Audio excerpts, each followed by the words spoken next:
تا حالا به این موضوع فکر کردید که دریچه‌های هوا چجوری وارد زندگی ما شدن و یا چه دلیلی باعث شد که دریچه‌های هوا به شکل امروزی و تنوع امروزی برسن؟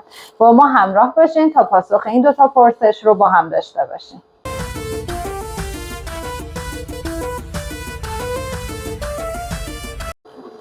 دریچه هوا یک تجهیز مهم در سیستم تهویه مطبوعه. ساخت دریچه هوا رو میتونیم از سال 1902 توسط ویلیس کریر بدونیم که اولین سیستم تهویه مطبوع رو ابداع کرد.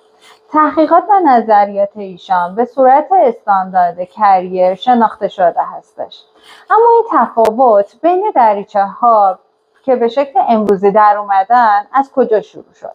اهمیت کنترل جریان هوا، میزان پرتاب باد و زیبایی شناسی در معماری باعث به وجود اومدن این تفاوت‌ها در دریچه‌های امروزی شدش.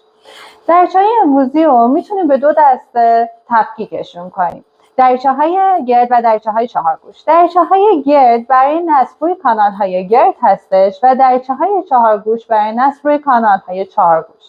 ممنون از اینکه با ما همراه بودید.